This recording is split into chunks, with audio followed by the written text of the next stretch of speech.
ठाकुर पुणे महाराष्ट्र से आपका यीशु नासरी के नाम में हार्दिक स्वागत करता हूँ। तो आइए अजीजों, हमने अभी तक इस सेशन में जो 4 भाग देखे हैं, थोड़ी सी रोशनी हम बीते हुए उन संदेशों की ओर आज डालेंगे और अध्ययन करेंगे। शायद 2 सप्ताह से मैं नहीं आ पाया हूँ और शायद उन वचनों को शायद हम कहीं ना कहीं बहुत सारे कलाम हम सुन रहे, बहुत सारे संदेश हम सुन रहे। हमारे इस मैसेज में जो टॉपिक है, जो विषय है, वो विषय ये है कि परमेश्वर के वचन को अधिक महत्व क्यों देना चाहिए। और प्रार्थना के साथ, क्योंकि इस पेज के ऊपर बहुत सारे टॉपिक के ऊपर हमने अध्ययन किया है, लंबा अध्ययन किया है। इस टॉपिक के पहले हमने एक विषय पर अध्ययन किया था जो नीति वचन 4:23 के अनुसार बाइबल कहती है कि सबसे अधिक अपने मन की सुरक्षा कर, क्योंकि उसी के भीतर जीवन का मूल सोता है। और मन की सुरक्षा, इस विषय पर हमने एक लंबा अध्ययन किया, लंबे एपिसोड हुए और परमेश्वर अभी हमें एक नए टॉपिक में लेकर जा रहा है। और मैंने आपके साथ, आपके पासवान के साथ जो वायदा किया है उसको मैं तोड़ूंगा नहीं। इस टॉपिक को लेकर हम चलेंगे। भले ही चर्चे शुरू हुए, लेकिन ऑनलाइन में एवरी सैटरडे हम जो टाइम पर आ रहे, शायद टाइम आगे पीछे हो जाएगा, लेकिन एवरी सैटरडे हम जरूर आएंगे। तो चलते उस वचन की ओर जो हमारा मूल वचन है, भजन संहिता उसका अध्याय 138 और वचन 2, साम्स 138 वर्स 2। क्या कहता है ये कलाम? मैं तेरे पवित्र मंदिर की ओर दंडवत करूंगा और तेरी करुणा और सच्चाई के कारण तेरे नाम को धन्यवाद करूंगा। यहाँ पे भजनकार कहता है कि मैं तेरे पवित्र मंदिर की ओर दंडवत करूंगा और कहता है कि तेरी करुणा और सच्चाई के कारण मैं तेरे नाम का धन्यवाद करूंगा। लेकिन आगे जाके वो क्या कहता है? क्योंकि तूने अपने वचन को अपने बड़े नाम से अधिक महत्व दिया है।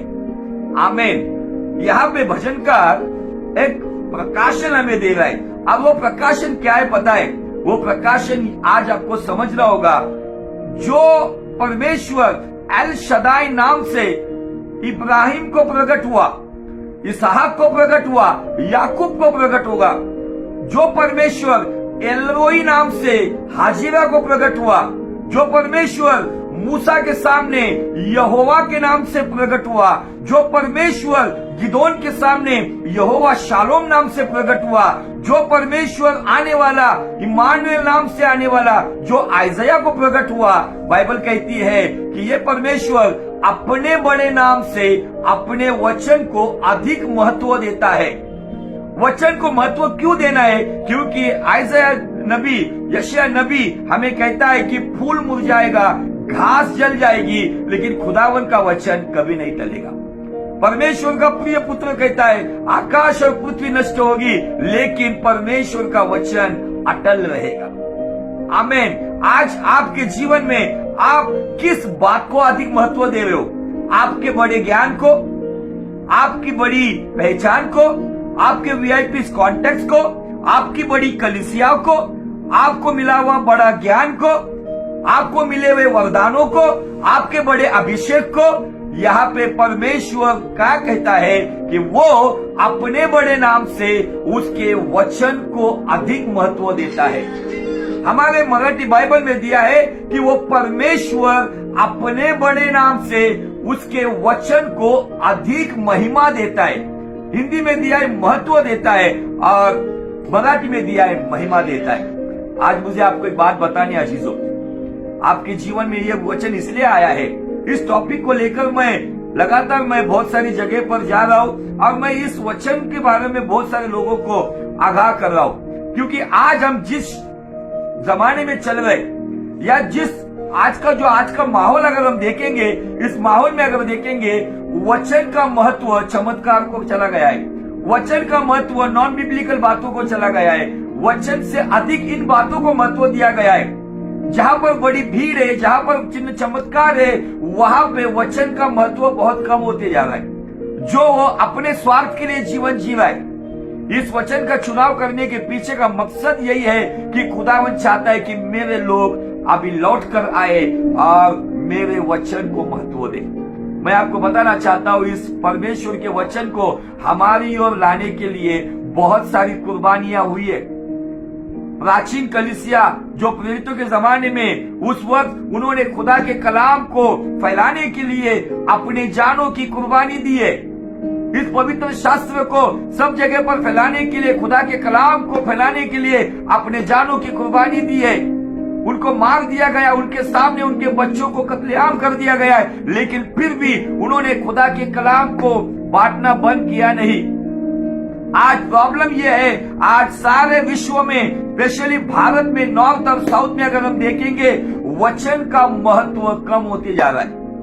ये परमेश्वर चमत्कार से अधिक वचन को महत्व देता है, अपने बड़े नाम से अधिक वचन को महत्व देता है। तो हम कौन लग कर गए हैं? आज की डेट में बहुत सारी जगह पर अगर कोई चमत्कार होता है, अगर कुछ बात होती है, तो वहां पे सारा महत्व या सारी महिमा इंसान लेकर जाता है। और ये खुदावन इज द जेलियस गॉड, ये ईर्ष्यावान परमेश्वर है, और वो अपने वचन का महत्व किसी को देना नहीं चाहता है।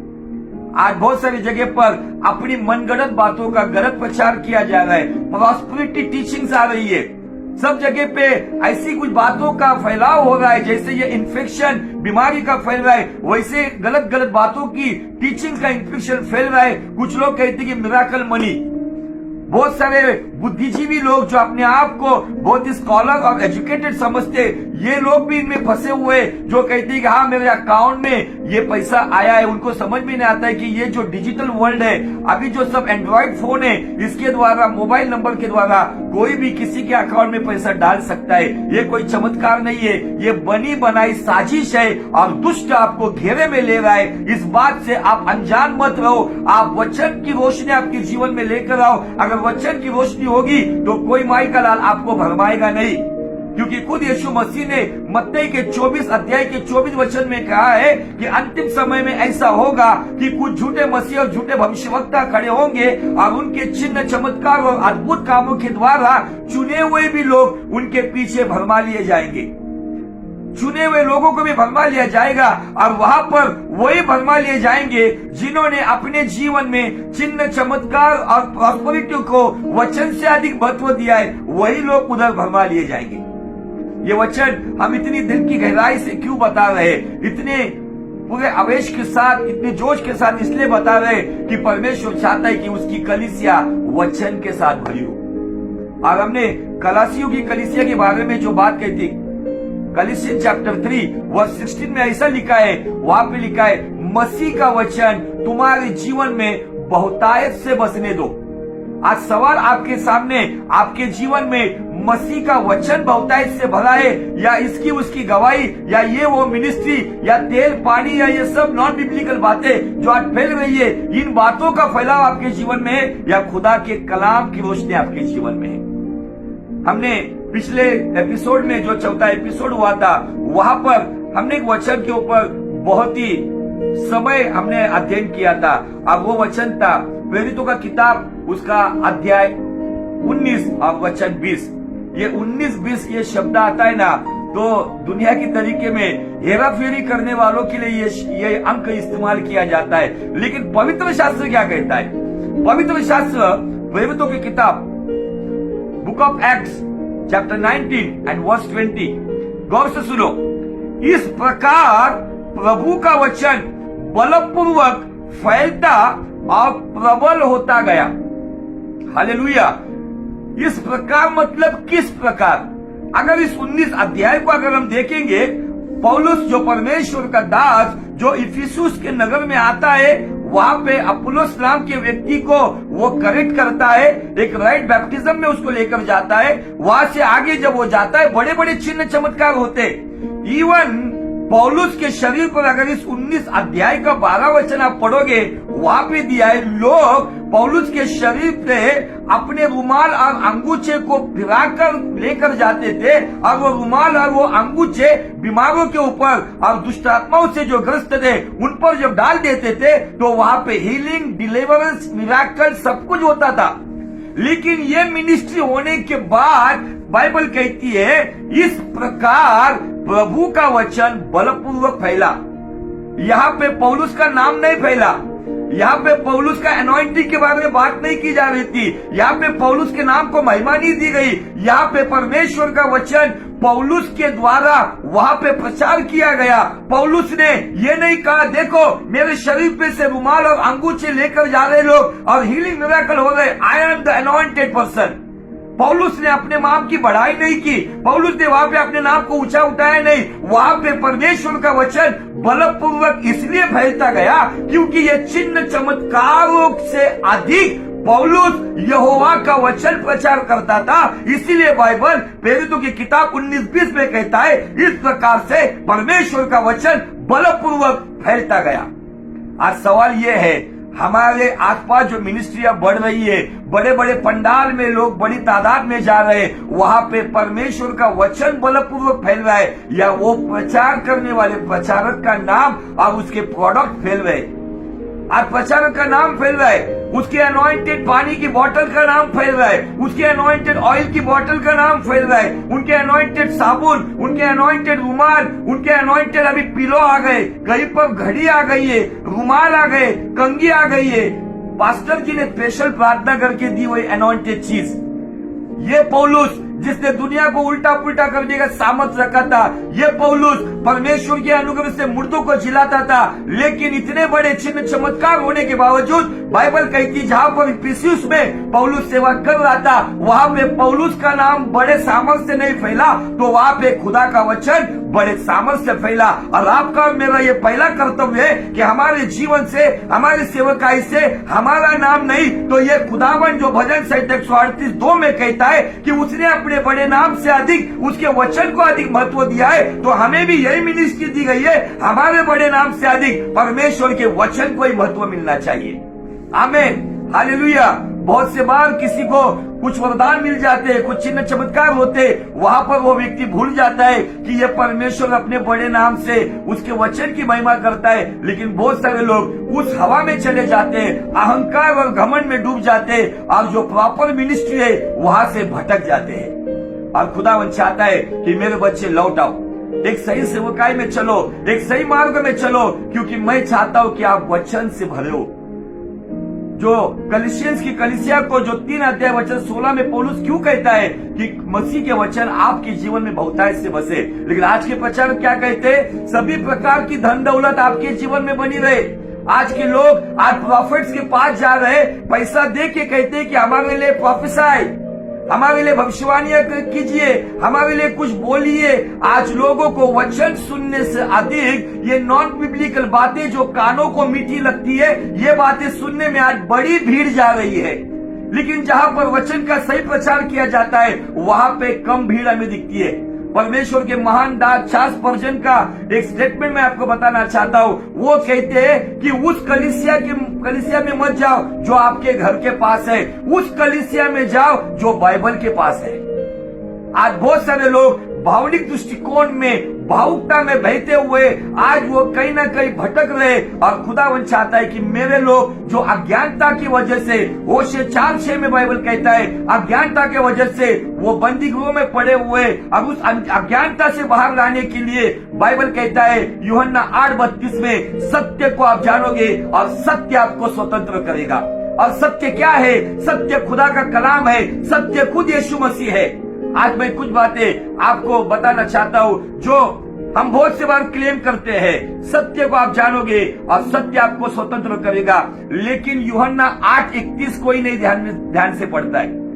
यूहन्ना 8:31 में घटना में दिखती है और बाइबल कहता है तब यीशु मसीह यहूदियों से जिन्होंने उस पर विश्वास किया था कहा, यदि तुम मेरे वचन में बने रहोगे। गौर से सुनो, चिन्ह चमत्कार में नहीं।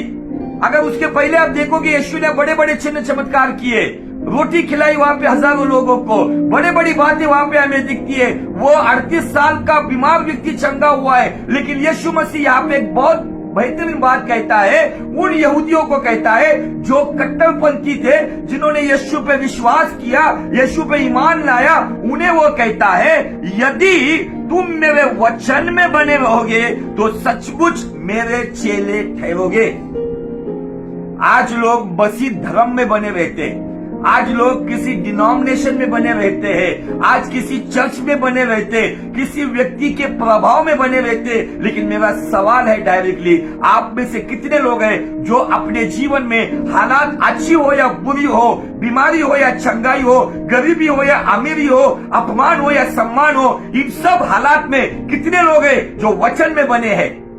अगर वे लोग अब इन सब हालात में वचन में बने हैं तो बाइबल स्पष्ट रीति से यहाँ पे एक पुख्ता सबूत देता है, बुनियादी नींव यहाँ पे रखती है और कहती है जो लोग वचन में बने रहते वही चेले बन सकते हैं। हम मसीहत में, हम मसीह इसलिए नहीं है धर्म से, हम मसीह वे लोग हैं जो चेले हैं, शिष्य है, डिसाइपल है।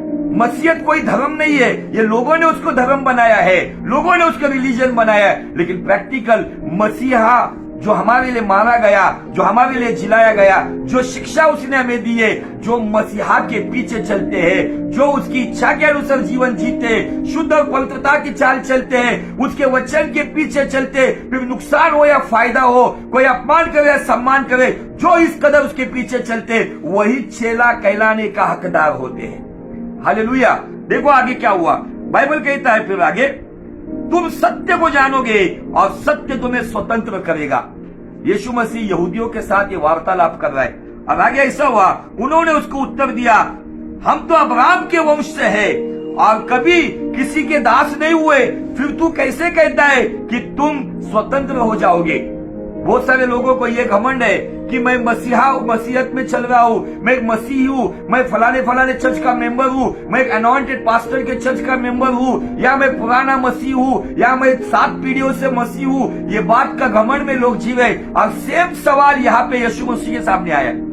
यीशु मसीह कहता है कि अगर तुम वचन में बने रहोगे तो मेरे चेले होंगे। और उसके आगे 32 वचन कहता है कि तुम सत्य को जानोगे तो सत्य तुम्हें स्वतंत्र करेगा। जब वहां पे उन्हें सत्य की बात बताई गई, स्वतंत्रता की बात बताई गई, उद्धार की बात बताई गई, वहां पे वो कहते हम तो अब्राहम के वंश से है, हम 7 पीढ़ियों से मसीह है, हम 5 पीढ़ियों से मसीह है, हम फलाने चर्च के मेंबर है, और तू कैसे कहता है कि हम दास है? हम ऑलरेडी स्वतंत्र किए हुए लोग हैं।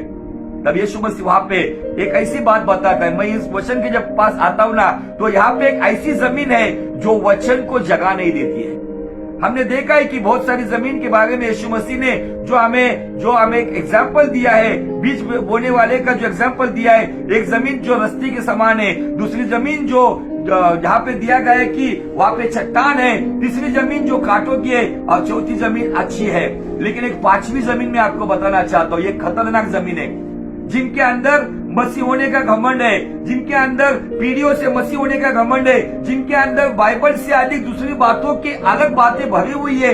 ये ऐसी जमीन है जहाँ पर चिन्ह चमत्कार को प्रवेश है, जहाँ पर मनुष्य की बातों को प्रवेश है, लेकिन वचन को प्रवेश नहीं। देखो आगे हम पढ़ेंगे। यीशु ने उनको उत्तर दिया, मैं तुमसे सच सच कहता हूँ, जो कोई पाप करता है वो पाप का दास है। दास सदा घर में नहीं रहता, पुत्र सदा रहता है। इसलिए यदि पुत्र तुम्हें स्वतंत्र करेगा तो सचमुच तुम स्वतंत्र हो जाओगे। मैं जानता हूँ कि तुम अब्राहम के वंश से हो, तो भी मेरा वचन तुम्हारे हृदय में जगह नहीं पाता है। हालेलुया। यीशु मसीह ने इन यहूदियों को कहा, मैं जानता हूँ तुम शायद हजारों पीढ़ियों से, 100 पीढ़ियों से तुम अब्राहम के वंश से हो, लेकिन यहाँ पे यीशु मसीह एक दुख प्रदर्शन कर रहा है। भले ही तुम अब्राहम के वंश से हो, लेकिन मेरा वचन तुम्हारे हृदय में जगह नहीं पाता है। वचन को बीज कहा जाता है, हृदय को जमीन कहा जाता है। सवाल ये, आपके जीवन रूपी इस हृदय की जमीन में खुदा के वचन के लिए जगह है या दुनिया की बातों के लिए जगह है? यीशु मसीह ने अब्राहम के बारे में क्यों कहा है कि यही अब्राहम, इस 8:58 के बारे में जब यीशु मसीह कहता है तुम्हारा बाप अब्राहम मेरे दिन देखने के लिए उल्लासित हो गया था और उसने मेरे दिन देखे, और उन्होंने कहा कि तू अभी 50 साल का भी नहीं है और तू कैसे कहता है कि तू अब्राहम? वो कहता है अब्राहम जब है उससे पहले मैं हूँ। I am the I am.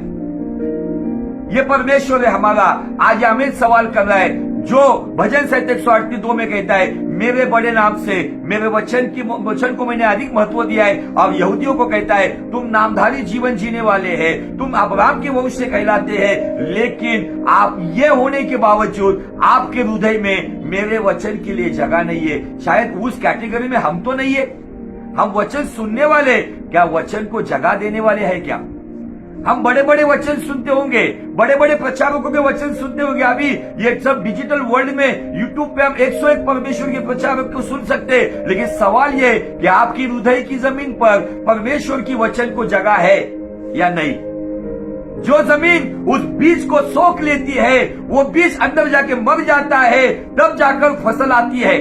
गेहूं का एक दाना जब जमीन में गिरता है और वो जब मरता है, तो किसी किसान को जाकर पूछना तो वो एक दाने से कम 250 दाने का जन्म होता है। कम से कम 250 दाने उसमें से जन्म लेते हैं।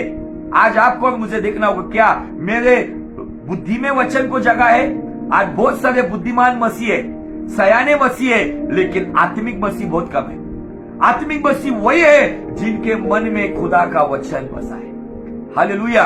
हमने ऑलरेडी देखा है कि जो नीति वचन 4 अध्याय उसके 20 से लेके आगे, वचन पर ध्यान लगाओ, वचन पर कान लगाओ, वचन पर आंखें लगाओ और वचन अपने हृदय में धारण करो, तब यह वचन आपके संपूर्ण शरीर को चंगा करेगा और आपको जीवन देगा।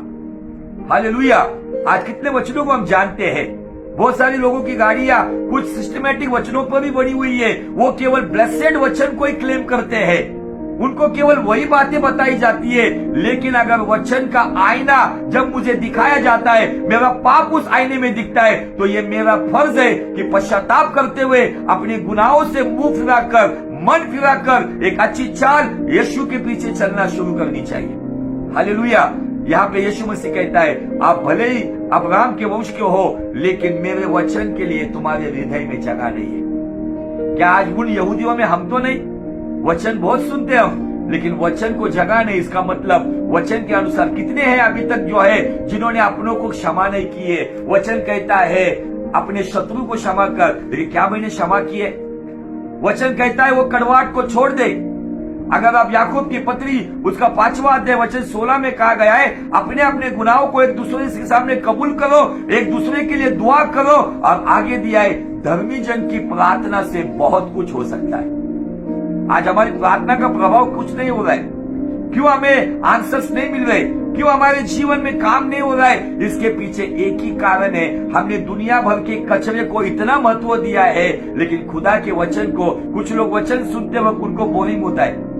कुछ लोग कहते हैं कि पास्टर जी हम प्रार्थना करते और हम वचन पढ़ने को शुरुआत करते मुझे नींद आती है। तो मुझे आपको बताना है कि आपके आत्मिक जीवन को कहीं ना कहीं सीटी स्कैन और MRI की जरूरत है, क्योंकि आपका अंदरूनी मनुष्य आत्मिक दशा में कहीं ना कहीं आज वो बेहोश होने की राह पर है। जैसे एक पेशेंट ICU में जैसे जिस प्रकार से वो बेहोश हो जाता है, अनकॉन्शियस हो जाता है, अब उसे कुछ समझता नहीं, ऐसी हालत आज आत्मिक जीवन में है। अगर खुदा का कलाम, बाइबल कहता है कि ये कलाम है जिसे मैं भेजकर, भजन संहिता 107:20 में वो कहता है कि मैं उस कलाम को भेजकर चंगा करता हूँ और जो गड्ढे में पड़े उन्हें गड्ढों से बाहर निकालता हूँ। कलाम चंगा भी करता है और कलाम छुटकारा भी करता है। Not only healing but also deliverance. आज बहुत सारे लोग ये सब भौतिक बातों में फंसे हुए मनुष्य की ओर देख रहे हैं। आप आपके घर में चंगे हो सकते हो अगर आप खुदा के कलाम के अनुसार जीवन जीते हो। और मुझे आपको बताना है, चंगाई आज है लेकिन कल नहीं है। लेकिन चंगाई मिले या ना मिले, जो ये कहता है कि खुदावंद तेरे कलाम के साथ में वफादार होऊंगा और मेरा जीवन तेरे पीछे चलाता रहूंगा। Hallelujah, praise the Lord. अब यहाँ पे ये बात हमें दिखाई पड़ती है कि ये यहूदियों ने जो यीशु मसीह के साथ वहां पे वार्तालाप किया, अब यही यहूदियों जो लोग विश्वास कर रहे थे, लेकिन जब यीशु ने उनको कहा कि मेरे वचन में बने रहोगे तब चेले बनोगे, आगे जाके यही यहूदी थे जिन्होंने पत्थर उठाए यीशु को मारने के लिए। यही यहूदी थे जिन्होंने यीशु के पीछे पत्थर उठाए। 8वें अध्याय की शुरुआत में अगर हम देखेंगे, पत्थर गिर गए। वो पत्थर लाए गए थे व्यभिचारी स्त्री के लिए और वहां पे यीशु के लिए षड्यंत्र रचा गया था। लेकिन यीशु मसीह ने जो वार्तालाप वहां पे किया, वो सुनकर हर एक व्यक्ति पत्थर छोड़कर चले गए, लेकिन वही पत्थर उठाकर यहूदी यीशु के पीछे आ गए। इसका मतलब मसीहत में कभी कभी अपनों के पत्थर भी खाने पड़ेंगे। हमारी बुलाहट क्या है? पहला पत्र 2:20 वचन में कहता है कि बुरा करके जो घूसे हमें मिलते हैं, अब उसको अगर हम सहन करते हैं तो उसमें कौन सी बड़ाई की बात है। लेकिन अच्छा करके जो दुख उठाता है, खुदा की ओर देखकर अपना जीवन जीता है, उसे उसी के लिए बुलाया गया है और यही हमारी बुलाहट है। लेकिन आज हमारे जीवन में हम अपनों के शब्दों को जब सुनते हैं तो कहीं ना कहीं निराश हो जाते हैं। याद करो यीशु मसीह को, जो पत्थर उस स्त्री के लिए उठा लिए गए थे वो पत्थर गिर गए थे, लेकिन कुछ समय के बाद इसी 8वें अध्याय के अंत में अगर आप जाओगे, वही पत्थर यीशु के लिए उठा लिए गए। हालेलुया। आज मसीहत में मैं किस तरीके से जीवन जी रहा हूँ, बहुत सारी गड़बड़ियां आने वाले दिनों में आने वाली है। मैं कोई नहीं हूं कि मैं भविष्यवाणियां करूं आपके लिए, लेकिन आने वाले दिनों में जो रॉन्ग डॉक्ट्रिन्स आ रहे हैं, नॉर्थ कोरिया से आ रहा है, चाइना से आ रहा है, नाना प्रकार की जगहों से आ रहा है, मसीहत में वही लोग इन डॉक्ट्रिन से बचे रहेंगे जो वचन में बने हैं। कोई भी आपके घर में आकर अगर दुआ करके जा रहा है, आपको यह पता होना चाहिए कि वो व्यक्ति कौन है, किस तरीके से वो हमें शिक्षा दे रहा है। अगर हम परमेश्वर के वचन को केवल अभी ये जो अभी सीजन चल रहा है, इस सीजन में बहुत सारे लोग बाइबल पढ़ते हैं, लेकिन इस सीजन के बाद बाइबल की ओर कोई देखता नहीं है। इस सीजन में बहुत सारे लोग आत्मिक बन जाते हैं, उपवास करेंगे, दाढ़ियों को बढ़ाएंगे, मांस नहीं खाएंगे, कुछ लत नहीं लगाएंगे, लेकिन ये सीजन खत्म होने के बाद जैसे थे वैसे। हमें सीजनेबल मसीह नहीं बनना है। सीजन आया है उपवास का, इसलिए उपवास के सीजन में उपवास नहीं करना है। अगर आपको उपवास करना है तो योएल नबी कहता है उपवास का दिन मुकर्रर कर। उपवास केवल खाने का नहीं होना चाहिए, उपवास सभी दुनियादारी की बातों का होना चाहिए। उपवास में हम खुदावन के साथ वास करना चाहिए, प्रार्थना में समय बिताना चाहिए, तब ये उपवास आपके जीवन में दुष्ट शक्तियों पर जयवंत आपको करेगा। Hallelujah, praise the Lord. और आज कुछ बातें और हम गहराई से देखेंगे, जो बातें मैं पिछले महीने भर से बता रहा हूं। जैसे अभी हमने थोड़ी देर पहले देखा कि यीशु मसीह कहता है कि मेरे वचन के लिए तुम्हारे हृदय में जगह नहीं है। हमने बहुत सारे प्रचारों को सुना है, बहुत सारे संदेश को हमने सुनकर हालेलुया प्रेज़ द लॉर्ड आनंद के साथ रिस्पॉन्ड भी किया है, लेकिन वो वचन हमारे जीवन के लिए लाभदायक क्यों नहीं हुए? उसके पीछे का कारण नंबर 1 जो हमें जोएल नबी के किताब में दिखता है, और जोएल नबी उसके पहले अध्याय के वचन 17 में कुछ बातें लिखता है। जोएल नबी उसका पहला अध्याय और वचन 17, बीज ढेलों के नीचे झुलस गए हैं, भंडार सुने पड़े हैं, खत्ते गिर पड़े हैं, क्योंकि खेती मारी गई है। पशु कैसे कराते हैं, झुंड के झुंड गाय बल विकल है, क्योंकि उनके लिए चराई नहीं रही, और झुंड के झुंड भेड़ बकरियां पाप का फल भोग रही है। यहाँ पे एक प्रॉब्लम बताया गया है, ढीलों के नीचे बीज झुलस गया है, योएल 1:17 में। अब ये ढीलों के नीचे मतलब जब एक किसान हल को चलाता है, जब हल चलाते हैं तो हल चलाते वक्त जब वो मिट्टी के बड़े बड़े गोले पड़ते, बाद में उस गोलों को पूरी तरह से उस जमीन के साथ एक साथ बना दिया जाता है एक लेवल में। लेकिन यहाँ पे ये प्रॉफिटिकली क्या साउंड करता है मेरे और आपके लिए? हमने हमारे हृदय की भूमि पर वचन का हल चलाया होगा, वचन का बीज उसमें गिरा होगा, लेकिन वो बीज जमीन तक नहीं गया है। मराठी में दिया गया है कि वहां पे उसे फंगस लगा हुआ है, बुरशी शब्द इस्तेमाल किया है। ढीलों के नीचे बीज को वो फंगस लगा हुआ है, वो बीज ना खाने के काम आया, ना वो बीज उपजाने के काम आया। तो ये बीज का नुकसान क्यों हुआ कि हमारे जीवन में हमने बहुत सारी जगह पर अक्षमा के द्वारा, कड़वाहट के द्वारा, बिटरनेस के द्वारा, जेलसी के द्वारा, ईर्ष्या के द्वारा, नाना प्रकार के उस गलत कामों के द्वारा वो ढीलों को संभाल के रखा है। वचन का बीज तो पड़ रहा है, लेकिन प्रॉपर जमीन में नहीं, वो ऊपरी ऊपरी पड़ा हुआ है, इसलिए उस ढीलों के नीचे बीज झुलस रहा है, उसका कोई उत्पादन हमें नहीं मिल रहा है। ये फर्स्ट रीजन है। आगे दूसरा रीजन हम देखेंगे, जो पहला शामुएल का 3 अध्याय में हम देखेंगे। पहला शामुएल का 3 अध्याय में वचन 1 में लिखा है कि वो बालक शामुएल एली नबी के हाथ के नीचे यहोवा की टहल सेवा करता था, और उन दिनों में बाइबल कहती है यहोवा का वचन दुर्लभ था और दर्शन कम मिलता था। 3 अध्याय की शुरुआत कहती है कि शामुएल नबी के जमाने में यह बच्चा जब परमेश्वर की भवन में जब सेवकाई करता था दर्शन मंडप में, तब यहाँ पे दो प्रॉब्लम बताए हैं। प्रॉब्लम नंबर 1, वचन दुर्लभ था। प्रॉब्लम नंबर 2, दर्शन नहीं होता था। लेकिन इसी तीसरे अध्याय के 21 वचन में बाइबल कहता है, तब यहोवा ने शिलो में शामुएल को फिर से दर्शन दिया। वो दर्शन अपने वचन के द्वारा दिया। तीसरे अध्याय की शुरुआत प्रॉब्लम बताती है और तीसरे अध्याय का अंत प्रॉब्लम का सॉल्यूशन बताता है। सवाल यह आता है कि अगर शुरुआत में एली महायाजक है, उसके 2 बच्चे फिनास और हाफनी है, उनका जीवन कैसा है हमने सुना है बहुत सारी बार, लेकिन एक बच्चा इन बुरी हालात में भी यहोवा की सेवकाई टहल कर रहा था। महायाजक को दर्शन नहीं था, महायाजक के बच्चे याजकों को दर्शन नहीं था, लेकिन एक साधारण बच्चा जो लेवी वंश का भी नहीं था, जिसे दर्शन मंडप में समर्पण कर दिया गया था, वो बच्चा जब सेवकाई ईमानदारी से कर रहा था, बाइबल कहता है तीसरे अध्याय के अंत में यहोवा उसे फिर से दर्शन देता है और वो दर्शन वचन के द्वारा होता है। क्यों दर्शन मिला है? आज मैं थोड़ा सा मेडिकल लैंग्वेज में आपके साथ बात करने वाला हूँ, जैसे डॉक्टर्स लोग बात करते हैं। कुछ रीजन मैं आपको बताना चाहता हूँ कि आपके जीवन में खुदा का वचन आपके लिए लाभदायक क्यों नहीं हुआ, आपने वचन को महत्व नहीं दिया। ये तो रीजन है ही है, लेकिन और अच्छी तरीके से हम समझेंगे। बाइबल कहता है 19 वचन में, शामुएल बड़ा होता गया और यहोवा उसके संग रहा, उसकी कोई भी बात शामुएल ने निष्फल होने नहीं दी। शामुएल ने, बाइबल कहती है कि यहोवा जो भी वचन उसको बताता था, वो वचन उसके जीवन में निष्फल नहीं हुआ। मराठी में दिया है, व्यर्थ नहीं हुआ।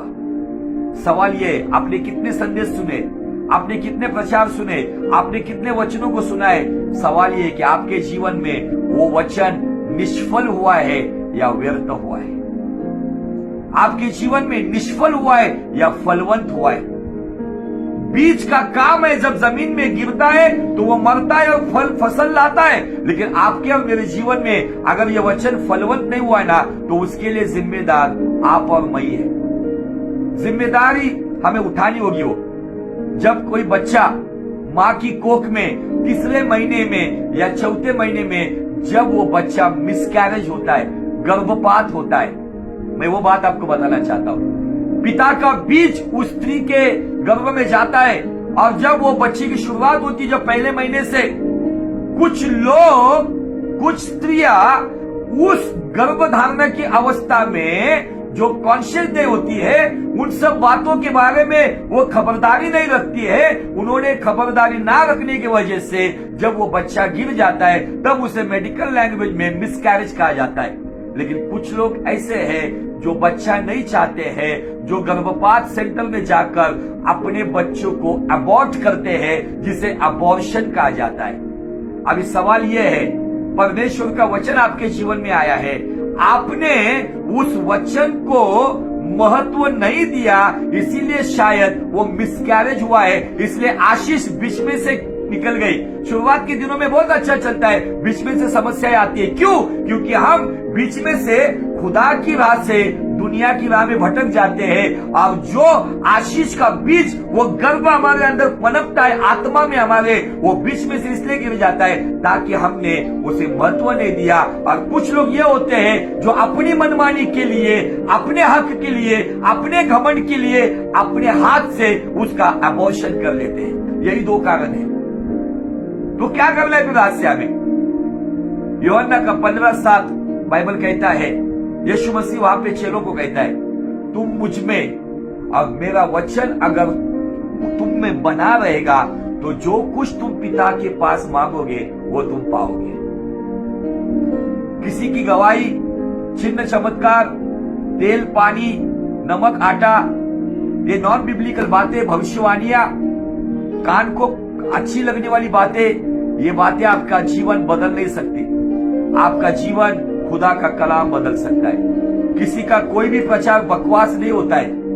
वो प्रचार अगर परमेश्वर की आत्मा से आया हुआ है और उसको आपने अगर आपके आत्मा के गर्भ में संभाल के रखा है ना, एक समय आएगा वही प्रचार आपको एक दिशा दिखाएगा।